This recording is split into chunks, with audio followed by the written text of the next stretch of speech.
today with this project, we're doing grates. We're doing 3 different style of grates. These ones, and then the 2 styles over there, they're completely different.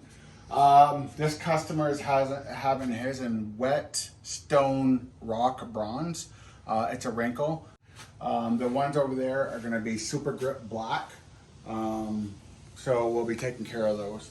We've already blasted them.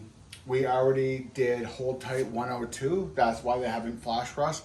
But since they've been sitting around for a couple days while I was getting other things done, we're going to go and we're going to use Eastwood paint prep on them just to clean them down. I'm not going to wipe them down and get any lint or anything. We're just going to go down with it, and then we're going to put it into the oven. We're going to hot flock these. The reason is because it's a Faraday cage nightmare. I mean, if any of you guys have done these grates, you know exactly what I'm talking about. So this whole thing will be hot flocked. We'll let it go to room temperature, and then we will do a cold coat on it. Okay, that's it.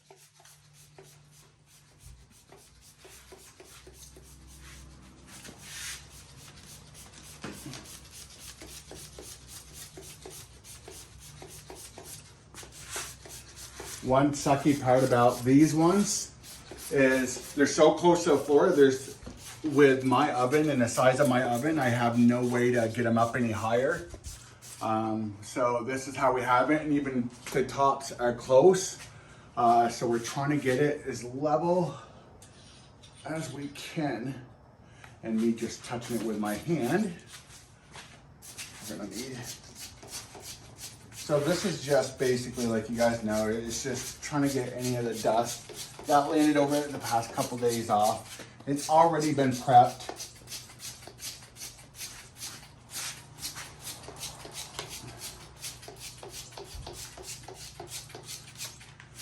Like that, and then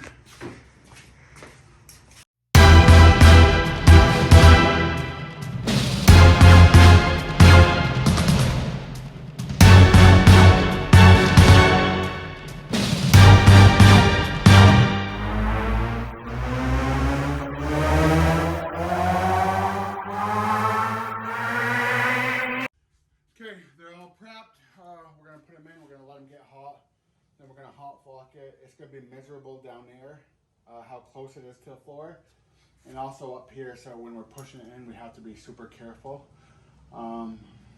Okay guys, so we have them in, warming up right now, the grates. We're gonna take them out, we're gonna end up doing that bronze on them.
So we're moved on to this grate, the big one, the two small ones. Again, same process. We already did hold tight. We already blasted them. They've been sitting for a couple days. Of course, dust and everything. So we'll be using the Eastwood paint pre-prep. We'll hit it down, let it run off, dry off. We're not going to use a cloth so we don't have to burn off lint. It's just basically rinse it down. Okay.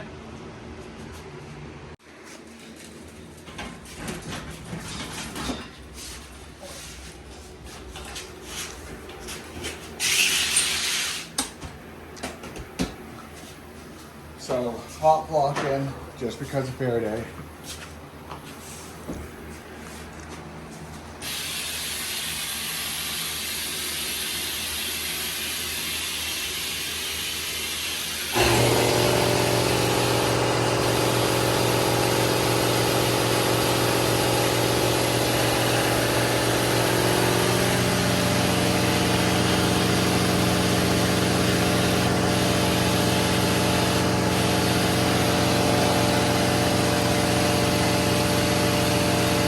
Just like blasting, you have to do it piece by piece.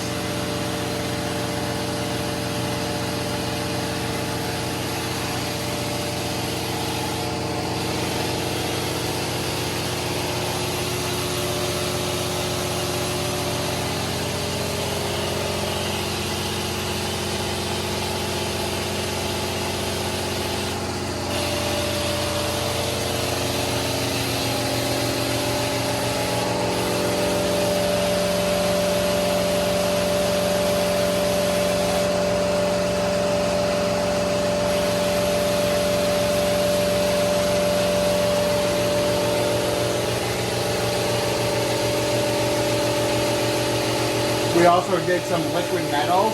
There was a couple bad rust spots. We put some liquid metal down. We forgot to record that.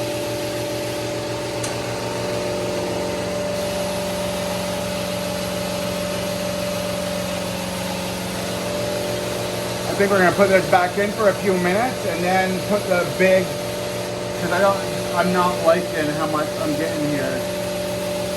I need a bigger plume.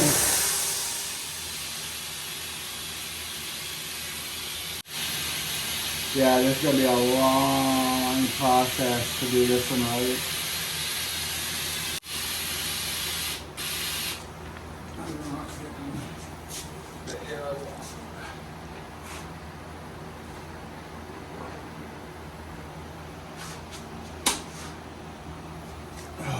I might have to bring out the X1 for this, because this is driving me fucking nuts.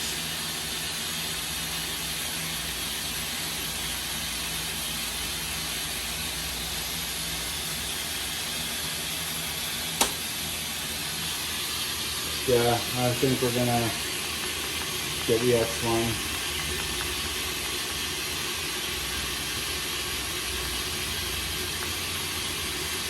Yeah, I'm not gonna sit here doing this because of the freaking. You know what? Cancel that. Okay, guys. Before you ask this question, because you ask this question every video that I do, that I don't use the X1. So if you come around here. This is our baby for all the hard stuff. Bad Faraday cage, everything. I've laid 5 coats before with this without a problem, so I'm not sure where the issue starts with that. Here's a KK HD. I'm using this instead of that for this project because we're swapping through a lot of colors, and it's just easier for us to use things like this or the cup that's on it right now like that. So the cleaning process is a little bit faster. And I'm hot flocking, so it doesn't matter. With this machine, I can get 2. I start to struggle on 3 coats of things. But if there's anything I ever do, like 3 coats, I automatically use the X1 Reaper. But with this, it's just a little bit easier for me, just with my setup here, and it's already over in the corner that I'm using, to just hook this machine up and do a few colors. I'm always asked every time you guys see me using this instead of the Reaper, why I'm using this, and that's pretty much it. It's just convenience of these little things. Anything that's going to be hard, Faraday cage, if I have any worries with powder, I'm using that machine. This is kind of my backup, and like I said, I like it for little projects like this that I'm doing a few different colors on. So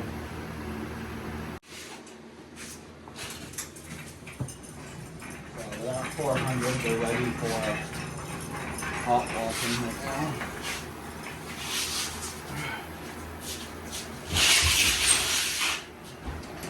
If you're hot blocking, you're going to want to try to keep one glove on because it's natural habit to grab it with your hands. Okay.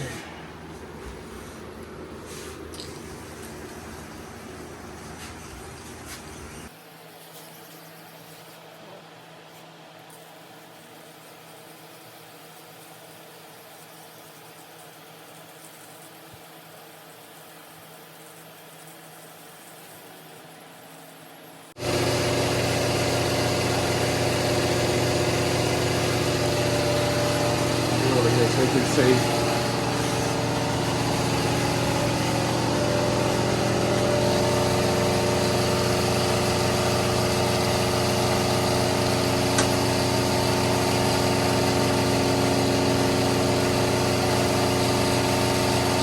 Nowhere near as much Faraday cage as that one we did in bronze. Yeah, the little one. Yeah, because that was a bitch.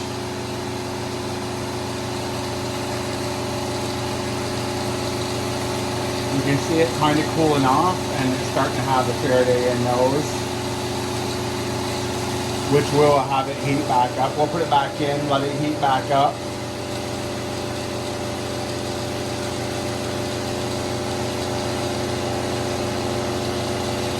kind of see that, you know what I mean?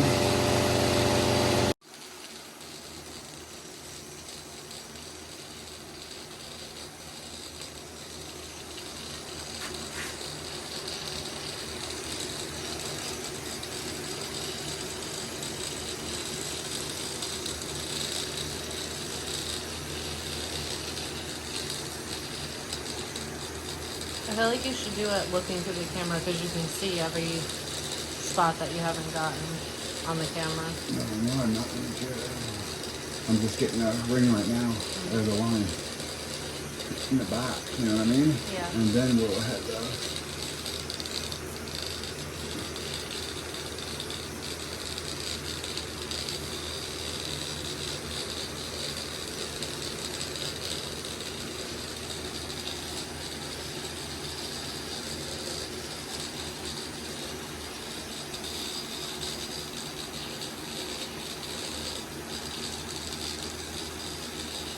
One thing I love about hot blocking is we can see the white spots right off the bat without having to struggle.